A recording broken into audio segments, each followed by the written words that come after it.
Sobrang impressed talaga ako pag napapanood tong depensa ng Miami Heat mga idol. Noong una, tao-tao lang din talaga to. Kita nyo naman, tumatapat si Wright kay Maxey, tapos itong si Highsmith naman, nakadikit pa kay Batum. Pero sumisignal si Kevin Love dito, parang 2 yung sinisignal niya. Nagdalawang kamay pa talaga siya dyan. At may kita nyo na lang mga idol na kung tao-tao nga ito, si Kevin Love hindi sumunod doon kay Reed. Nagpaiwan talaga siya dyan at ngayon nga 3 Sixers na ang nasa ibabaw, sabay 2 lang para sa Heat. Nagsona talaga ang Miami dito at nahirapan ang Sixers talaga noong una.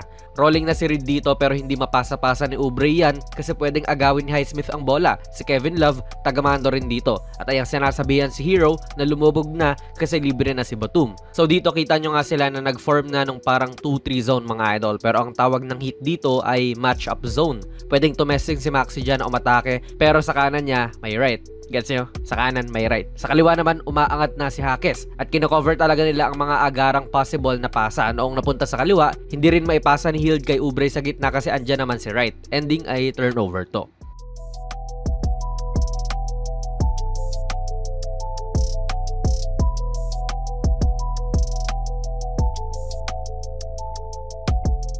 Again, may kita nyo yung depensa talaga nila. Saluhan din. Kung malalampasan man ni Batum tong si Wright since nasa ibabaw pa talaga sila, although, hindi malalampasan ni Batum si Wright. Pero kung mangyari man yon, andyan si Hero na umaangat na rin. And again, pumepesa naman na si Embiid sa gitna pero si Hero ay andyan muli para hindi siya mapasahan. Aalis na lang siya nung pwede nang si Wright ang bumabantay sa gitna. Pinasa kay Hill dito sa kaliwa at kita nyong pumeke lang siya at kumagat naman si Jaques. Pero hindi rin talaga safe na tumira or umatake kasi si Highsmith ay bumabalik na rin dyan. Ang sisipag din kasi netong Heat at ang hirap din talaga umiscore.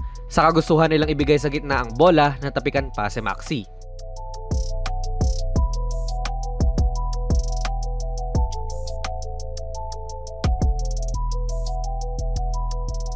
Kung gusto mo pa ng mga videos katulad nito, baka pwede kang mag-subscribe idol. Palike na rin po ng ating video. Nakakatulong to sa build up ng channel natin. May kita natin na umaangat na ulit si Hero dito. Pero eventually, kapag nakaka-recover ang nasa ibabaw, lulubog ulit siya. Plus si Highsmith, sobrang nandito rin sa kaliwa para hindi rin makapwesto sa Embiid. So ano pa nga ba at doon sa may espasyo nyo ibibigay ang bola at madaling makakabalik si Highsmith sa ibabaw. At itong si Wright naman ang haharang kay Embiid sa gitna. So kita nyo, around sa area lang talaga na ito napupunta yung bola at nauubos yung oras sa mga pasahan nila. Umangat si Jaques, kumagat pero hindi pa rin nakatira muli si Hield kasi andyan na ulit si Highsmith. Pinasa na lang kay Maxey at ayan na naman, hindi na naman siya maka-atake. Kahit nung dinala sa kaliwa, ang hirap pa rin talagang lumusot dyan sa dalawang yan. So give up na lang niya. Okay itong ginawa ni Hield na inattack ang closeout pero yan din po ay naging turnover. Good defense para sa Heat.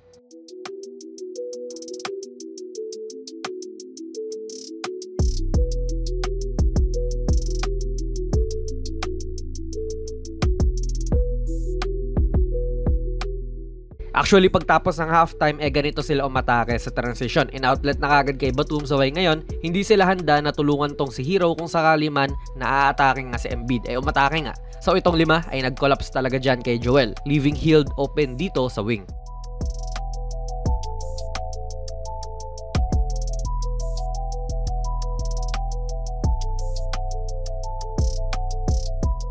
Pero heto sa half court, ayan na naman po yung 2-3 matchup zone ng Heat.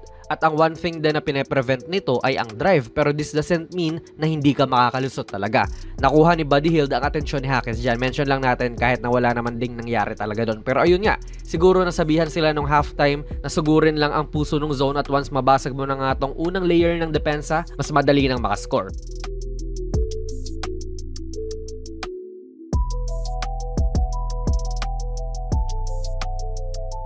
Again dito mga idol, sinusubukan nila na ibigay kay Embiid sa gitna talaga pero ang hirap siya bigyan kasi tinututukan na nga siya ng kalaban. So naging difference maker din si Maxey at sinugod muli ang gitna ng depensa. Hindi man siya nakascore pero kita nyo na nawawala yung Heat sa pwesto. Usually kapag ganito kahit na may nakatapat na tao, meron ding sasalo at yung sasalo na yon ay si Highsmith na napunta rito imbes na dito siya banda. So nabasag muli ang depensa.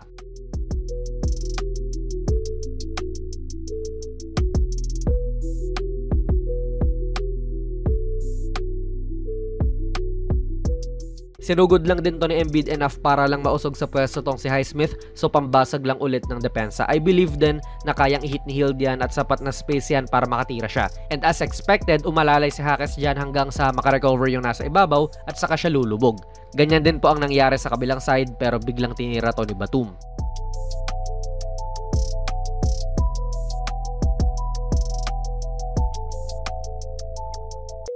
Tinitignan pa rin talaga ng Sixers kung maibibigay nila ang bola kay Embiid sa gitna. Pero kita nyong may Jaques at Love na ready dyan sa kanya. So ano na ulit yung ginawa ni Maxey? Ayan na naman.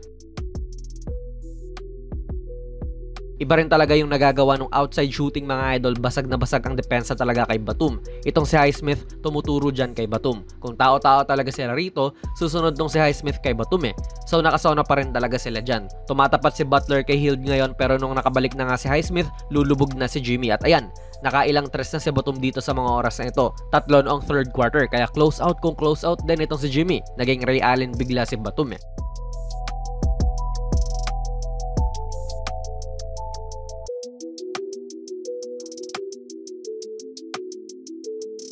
Bale ganyan nahirapan ang Sixers sa depensa ng Heat noong una mga idol. Mahirap din talaga basagin to ng basta-basta kasi mga sanay sa man-to-man defense tong mga to sa NBA. Yung Heat nga lang din yung madalas mag-zone, and since mga best in the world sa larangan ng basketball yung mga to, madaling naka-adapt, madaling naka-adjust ang Sixers doon sa ginawang depensa ng Heat.